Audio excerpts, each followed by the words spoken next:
వందనాలు. అందరు బాగున్నారా? బాగున్నారమ్మా. అయితే ఈ ద్వితీయోపదేశ కాండము 33:29లో ఇజ్రాయేలు నీ భాగ్యము ఎంత గొప్పది. ఎవరిని ఉద్దేశించి మాట్లాడుతున్నాడు?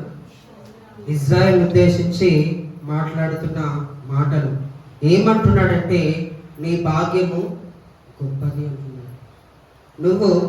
నీవు గొప్పదానివి అంటున్నాడు.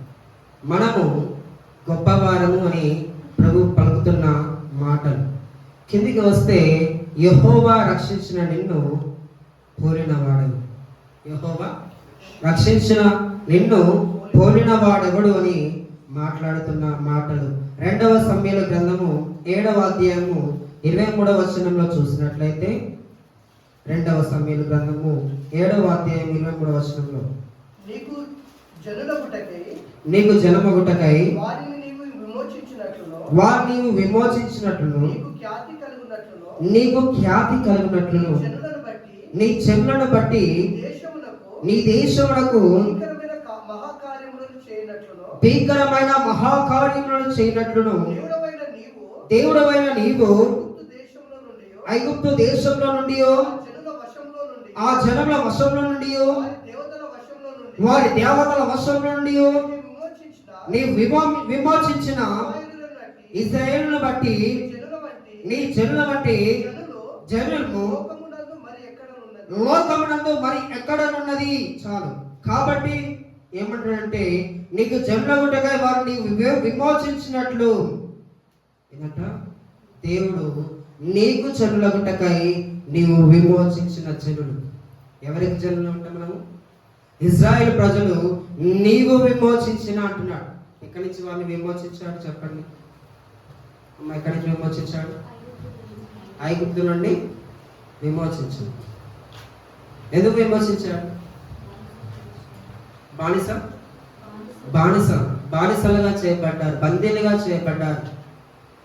వాళ్ళ మీద ఒక కాడి మోపబడ్డది. మరి యొక్క కాడి మోపబడ్డది. వారి యొక్క అధికారం కింద ఉన్నారు. పర యొక్క అధికారం కింద ఉండి మరి వెట్టి చాకిరి పనులు వాళ్ళు చేస్తూ ఉన్నారు.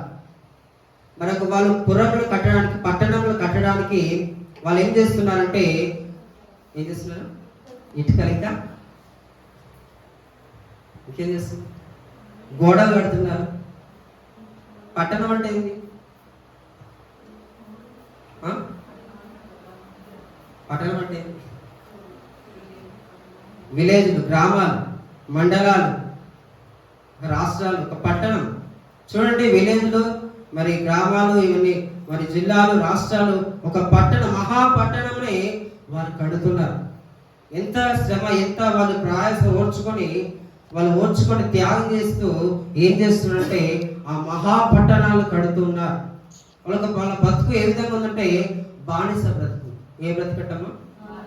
బానిసలుగా ఉండి వాళ్ళు ఏం చేస్తున్నారంటే ఆ విధంగా ఒక అధికారి కింద ఉండి వాళ్ళ పని చేస్తూ ఉన్నారు. కానీ ఏమంటారంట, నీకు జనులగుటగా వారిని నీవు విమోచించినట్లు నీకు ఖ్యాతి కలుగునట్లుగా. అంటే విమోచనము కలగజేస్తున్నాడు.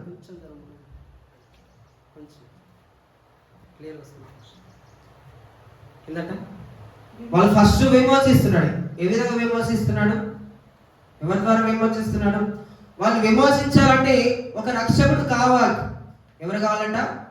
ఒక రక్షకుడు కావాలి. ఆ రక్షకుడు ఎవరు? మోషే ప్రవక్త. మోషే దైవజనుడిని పంపి దేవుడు ఏం చేస్తున్నాడంటే ఆ ఇజ్రాయేల్ ప్రజల్ని ఒకటిగా 430 సంవత్సరాలు ఆ బందీలుగా బానిసలుగా చేయబడిన వారిని విమోచించడానికి ఇంకా చూడండి ఏం కలగజేస్తున్నట? ఖ్యాతి కలగడానికి. ఏం కలగడానికంట?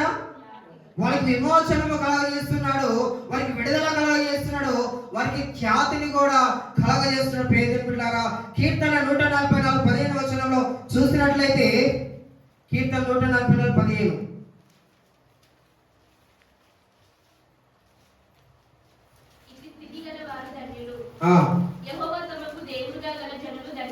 యెహోవా తమకు దేవుడుగా గల జనులు అంట ధన్యులంట. హల్లెలూయా.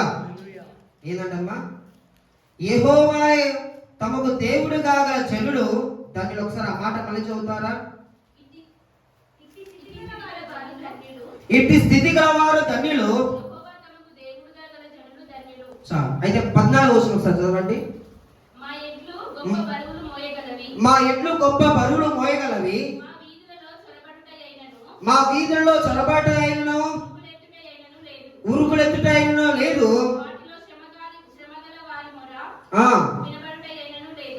వినబడట అయినా లేదు. ఇట్టి స్థితి గలవారంట ధన్యులంట. ధన్యులా కాదా? మనం ధన్యులమా కాదా? మరి ఎందుకు బాధపడాలి? మరి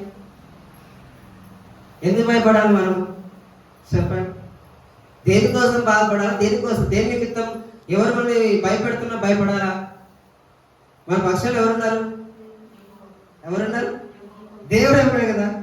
యెహోవా తమకు దేవుడుగా గల జనులంట ధన్యులు. మరి మనకి ధన్యత ఎంత, దేవుడు ఎంత గొప్ప ధన్యత భాగ్యము మనకి ఇచ్చినప్పుడు మరి ఎందుకు భయపడాలా? చెప్పండి. ఏమో అన్న మాకేం తెలుసు అంటారా? ధన్యత మనకి ఆల్రెడీ దేవుడు ఎప్పుడూ ఇచ్చాడు కదా. భాగ్యం దేవుడు ఎప్పుడో మనకి ఇచ్చాడు కదా. మరి మనం ఎందుకు భయపడాలి? చూసినట్లయితే నెహెమ్యా గ్రంథము 1వ అధ్యాయం 10వ వచనంలో, నెహెమ్యా గ్రంథము 1వ అధ్యాయం 10వ వచనంలో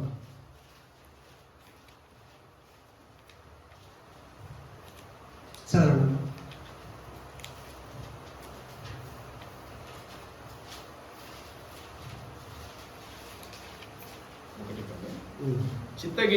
చిత్తగించుము నీవు మహాప్రభావమును చూపి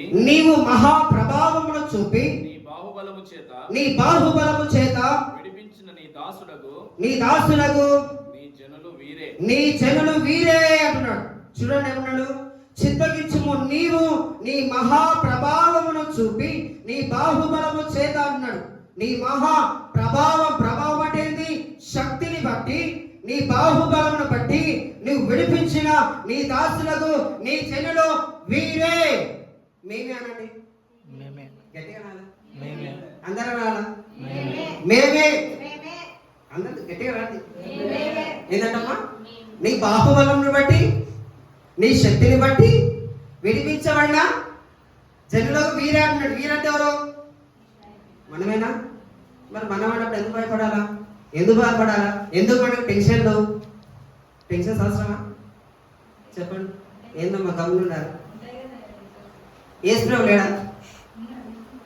యెహోవా దేవుడు కాగల జనులు ధన్యులండి. వాక్యమే చెప్తున్నప్పుడు మనం ఎందుకు భయపడాలి? ఇక చెప్పండి. దేవుడు ఎక్కడ పోతాడు? దేవుడు మన పక్షాలు లేడా? యెహోవా మీ పక్షాలు ఉద్యమం చేయగా అని చెప్పేసి అంటున్నాడుగా.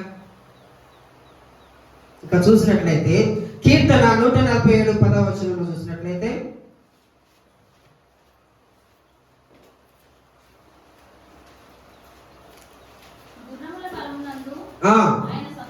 ఆయన సంతోషపడు, నరుల కాలు సత్వయందు ఆయన ఆనందించడు, తన యందు భయభక్తులు గల వారి యందు,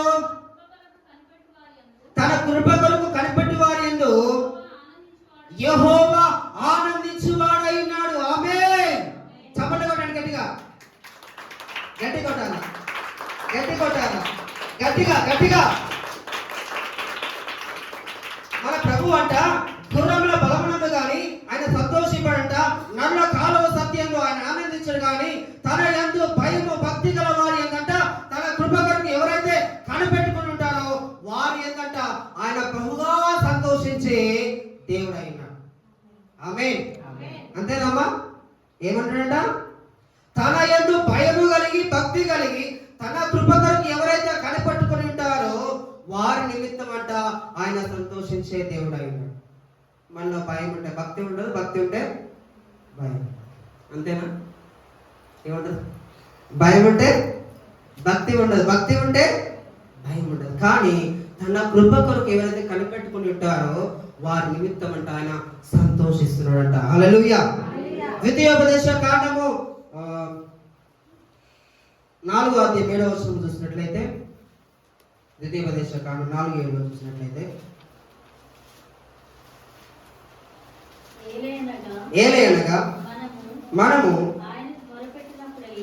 ఆయనకు మొరపెట్టినప్పుడల్లా మన దేవుడైన యెహోవా మన సమీపముగా ఉన్నట్లు మరి ఏ గొప్ప జనమునకు మరి ఏ గొప్ప జనమునకు ఏ దేవుడు సమీపంగా ఉన్నాడు. ఏ దేవుడు సమీపముగా ఉన్నాడు.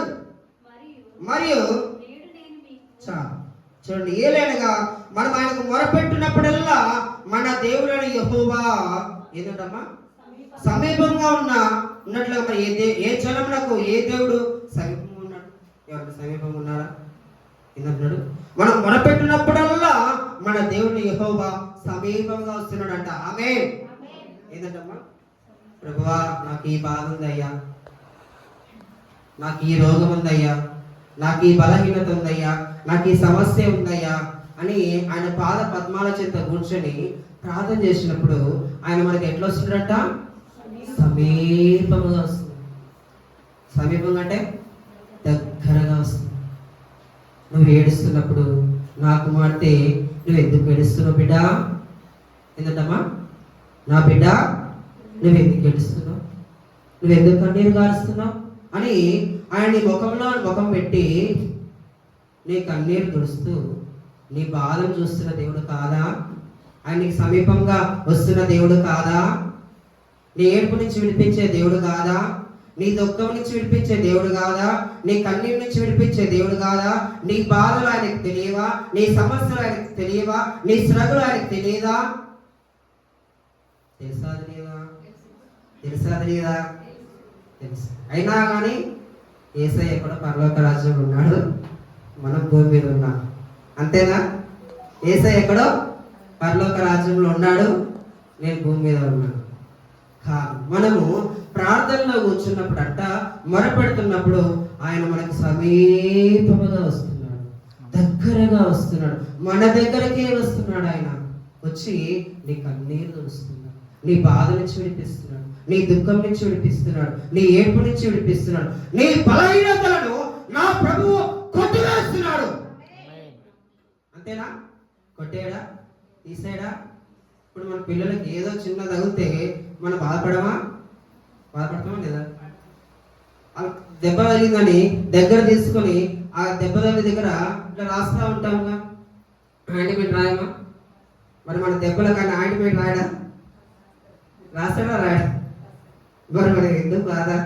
ఇంకా చూస్తున్నట్లయితే ప్రియదేవులారా, జేమ్స్ ఎఫెసీ పత్రిక 2వ అధ్యాయం 14వ వచనంలో చూసినట్లయితే 17వ వచనంలో చూసినట్లయితే ఎఫెసీ పత్రిక 2వ అధ్యాయం 17వ వచనం, మరియు ఆయన వచ్చి దూరస్తులైన మీకును సమీపస్తులైన వారికి సమాధాన సువార్తను ప్రకటించును. ఆయన ద్వారానే మన ఉభయులము ఒక ఆత్మయందును తండ్రి సన్నిధికి చేరు. ఉభయులం అంటే ఎవరెవరు చెప్పండి? మనం అందరం అంటే రక్షణ ఎక్కడి నుంచి వచ్చింది? యూదుల నుండి రక్షణ కలుగుతుందని వాక్యం చెప్తాను.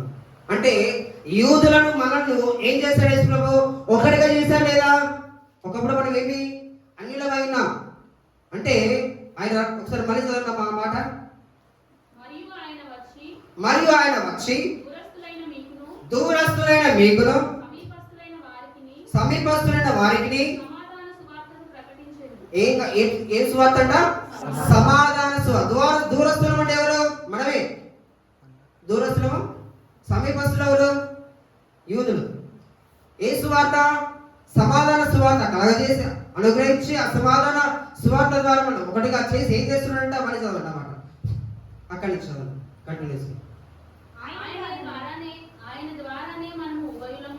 ఆయన ద్వారానే మనం ఉభయులము ఒక్క ఆత్మయందు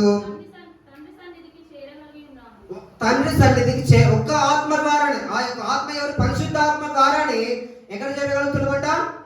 తండ్రి సన్నిధికి చేరగలుగుతున్నాం. తండ్రి సన్నిధి అంటే ఏంది? పరలోక రాజ్యానికి మనం చేరగలుగుతున్నాం. ఎవరి ద్వారా చేరగలుగుతున్నాము? యేసుక్రీస్తు ప్రభుల ద్వారా మనం చేరగలుగుతున్నాం. నేనే మార్గం అన్నాడు, నేనే సత్యం అన్నాడు, నేనే జీవం అన్నాడు.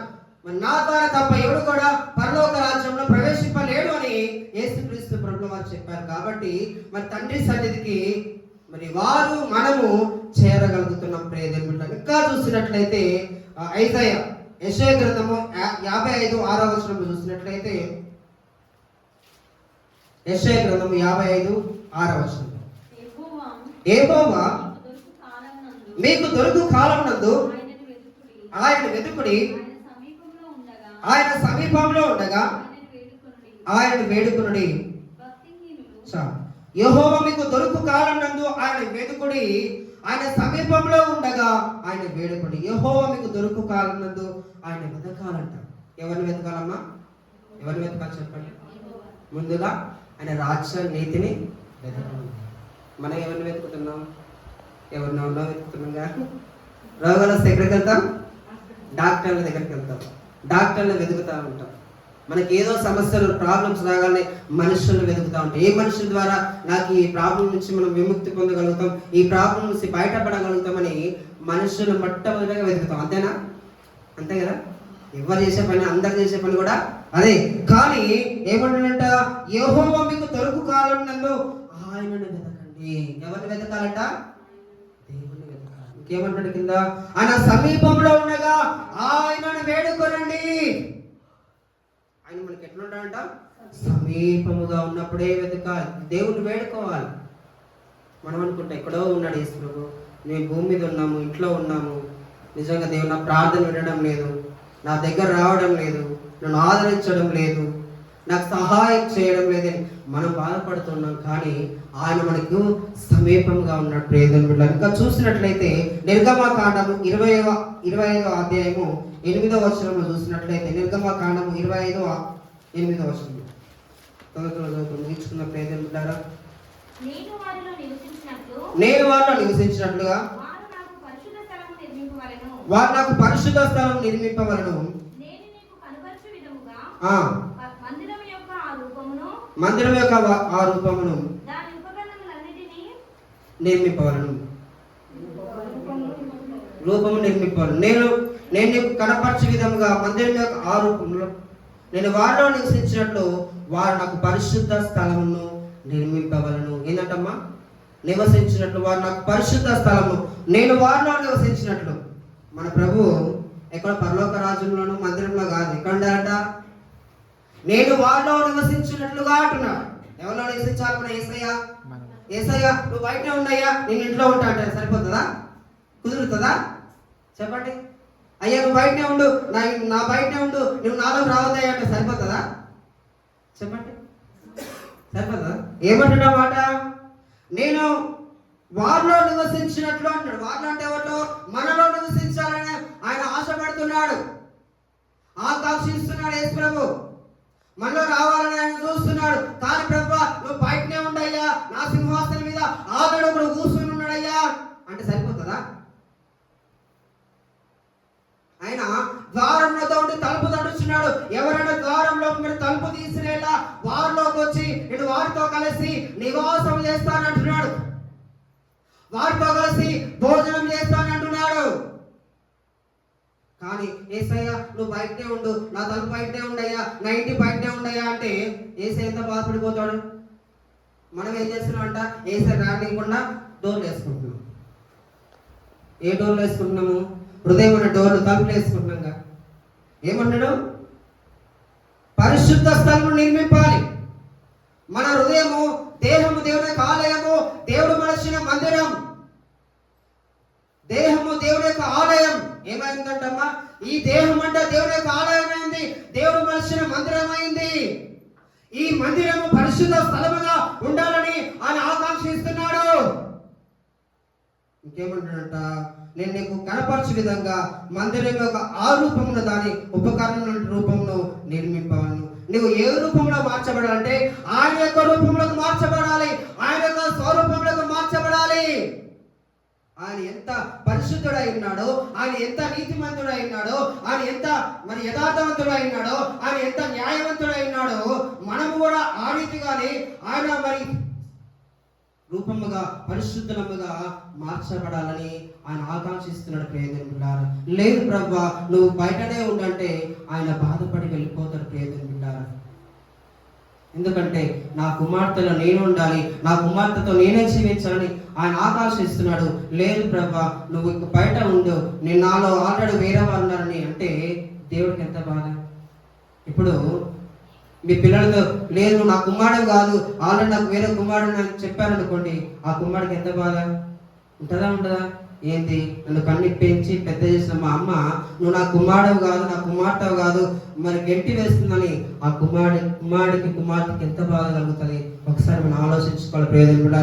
ఇంకా చూసినట్లయితే ఆ జకర్యా గ్రంథము 2వ అధ్యాయం 10వ వచనంలో చూసినట్లయితే, జకర్యా గ్రంథము 2వ అధ్యాయం 10వ వచనంలో,